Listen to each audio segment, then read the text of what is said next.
Well, hello again. This will be the compressor intake housing assembly part 2 video. On this episode I will cover the compressor bearing and how it installs into this compressor intake housing. We'll also cover engine clearances and how they are affected by the shims/spacers that install on the compressor shaft behind the compressor bearing. So, without any more delay, away we go.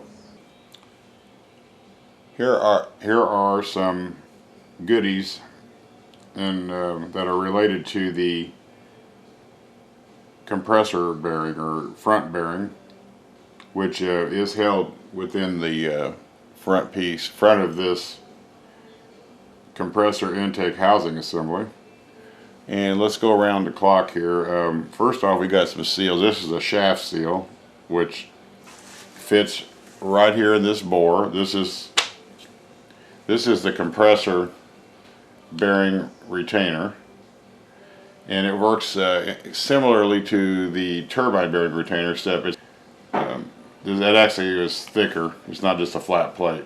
This installs into the compressor bearing bore in the compressor intake housing assembly, and this edge basically locks the bearing outer race into the housing.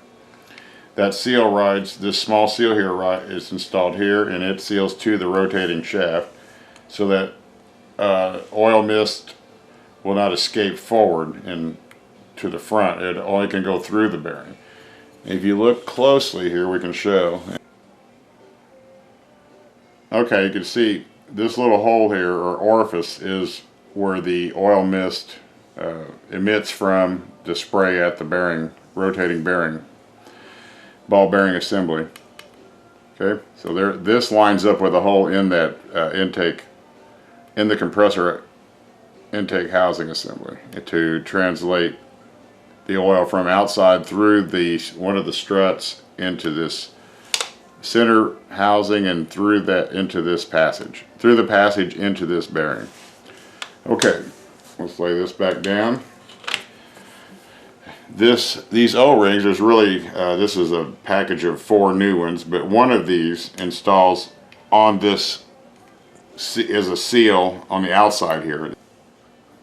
It fits right here at the back at this shoulder, and there's a recess. There's a relief cut into the front of the intake housing for this one of these O-rings to sit. That seals this bearing retainer to the intake housing. Again, it stops air from leaking out. We got basically a semi-pressurized area here that we're trying to force the oil mist through the rotating ball bearing assembly in the cage, and then it will exhaust out around the shaft at the front of the impeller. So this seal is the outside, this seal is the rotating inside seal. Alrighty. In here we have a shim. This is not a gasket, this is a piece of metal. It looks brass, right? But this fits here. That piece goes on, and that is actually a shim to adjust the bearing pinch. I think similar to the turbine bearing, there's a shim that goes with its associated retainer to make sure that this has enough pinch on the bearing to hold it tightly but not over tight. These are the retaining nuts and washers for the bearing retainer. These washer and nut for one for each stud. There's 6 studs. Sure, don't we? 1, 2, 3, 4, 5, 6. Yeah, it looks like I got 2 engines worth of nuts and hardware here, so we'll pick out 6 good ones. And then here we have these are the shims or spacers used to get the engine clearances. These are available in different thicknesses, and you can use them in combinations. And this will go on the end of the stub shaft and before the bearing inner race. Then on the front is a nut, which I can show you when we get closer to assembly. There's a spanner nut that threads on the end is threaded. So what we'll have here, these are what we would have to change the thickness of, or change out to shift the shaft forward or backward. as I said before, the front bearing on this engine is the thrust bearing. So it's important to, it's the key. It's held in place, and then you adjust the engine shaft to that. And obviously here, because the box says ball and roller bearings, in this sealed package we have a brand new, and here's a thing of beauty. We have a brand new in the package MRC 307 S19 bearing. This is a self-aligning bearing. It's just exactly like, it's the same part number as the bearing we installed for the turbine bearing. This engine calls for the same bearing front and rear. Lucky us. See, again, simplicity in mind. Alright, so we're obviously going to keep that wrapped up till we're ready to use it, actually install it. So there's the bearing, and this gives you an idea here of some of the little pieces that will be installed here in the front of this housing when the engine's all said and done. This is the air start nozzle I just installed here a few minutes ago. It just threads in and it directs high pressure compressed air against the centrifugal compressor. And we've also installed our stainless steel 1/8 inch pipe thread. It's just a plug, and this is a port, I'm assuming for testing. Since it's threaded, you can take that plug out. Let's see if we can take a look here. Yes, there we go, right here. Oh, better get my pointing stick. Right here is where that plug, the port for that plug I just showed you is the opening inside. You notice it's right here at the narrowest point on the intake housing. So I'm assuming this is some type of pressure measuring point. Alright, and while we're at it, here is where the air is injected to air start this engine. If you look down in, okay, see the silver? Oh, that's the aluminum or aluminium nozzle itself. This is the end of the piece you saw externally. It threads into this housing. And of course, the compressor rotor blades are very close to this housing, shaped similar to this shape, and those are some of the clearances that we have to check, and are affected. They're affected by the shims that are spacers between the bearing and the rotor shaft. This is as I said before, this front bearing is the thrust bearing. It controls the shaft's position axially, so we can move the shaft this way toward the front of the engine or this way toward the back of the engine. See that? So as this shaft moves forward, the compressor rotor will become closer and closer to this intake housing, and vice versa. Okay, as you would know, the same axial movement also affects the position of the turbine rotor and its relationship with the stator or nozzle at the back. So there's kind of a series of things here we need to check.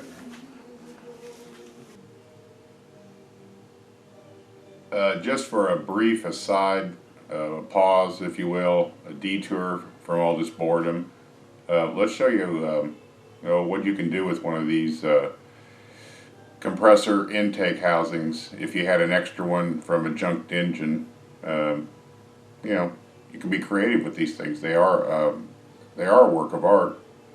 I mean, really, right? All right, this is our special effects jet engine art. Alright, we'll get back to the real world.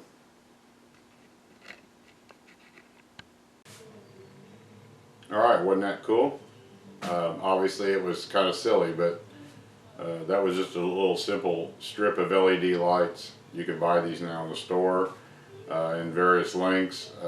They have adhesive backing, so they're 12 volt powered. You can put them anywhere. You can get different colors. You can even get the strips that change color. And they're controlled by a little processor or something, but you can have them change color and all kinds of stuff. So, you know, every once in a while you just take a break. And then now, okay, we'll get back to wrapping this thing up. so we can go on to the next assembly. Alright, I apologize for that. Kind of a corny thing, I guess, but hey, just wanted to throw you off.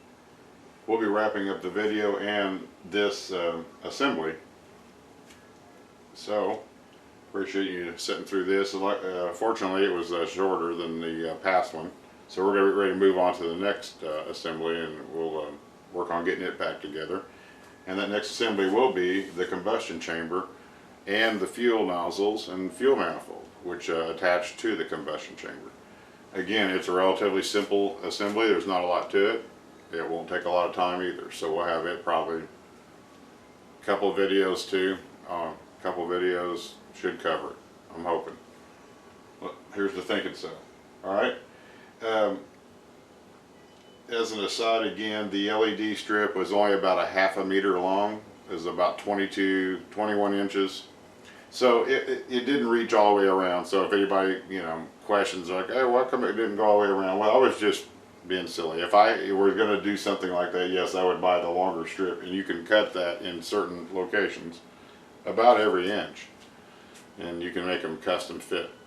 Anyway, I've also cleaned this surface, and some of the earlier clips that I used to make these videos, this looked still pretty bad, and I just want to show you that I had cleaned it up here at the final product somewhere along the line.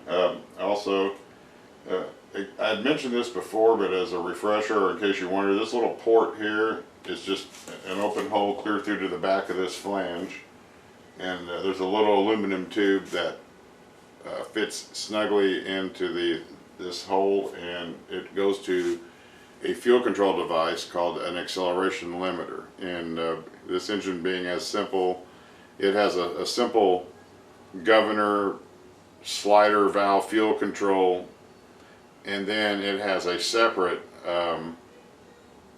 acceleration limiter, which is a device that will not allow too much fuel to be fed to the engine too quickly, causing a compressor stall or surge. This measures, I guess, inlet pressure. Absolute pressure here at the inlet. I don't know what you would actually technically call that, but that is what that's for. Okay, we've described everything else and over described it, so appreciate your time. I'm going to check notes. I think we've already covered it all, looks like. The notes say we can wrap it up. Alrighty? So once again, thanks for your time and patience and interest, and keep track here. We'll be coming out with another one hopefully within a week or so, covering the combustion chamber and fuel nozzles.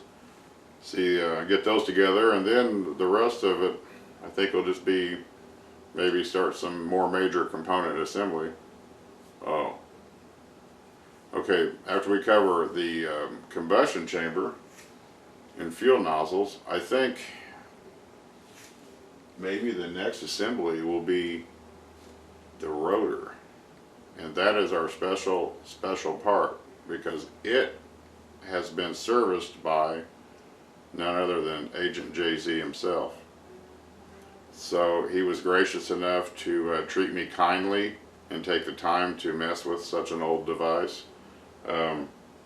So we'll get to see a little bit of that here, and then I think that ought to bring us to start assembling it and checking our clearances. If all that comes to play, we'll continue assembly. If the clearances need tweaked, we will have to disassemble it a little bit and change these infamous spacers that I've been telling you about that go behind the compressor bearing, and shift that shaft forward or backward within the engine to obtain the clearance, the middle of the range of clearances that were specified in this manual. Okay, so we got some drama coming, and I got pressure on me because we have Agent JayZ's work here at stake.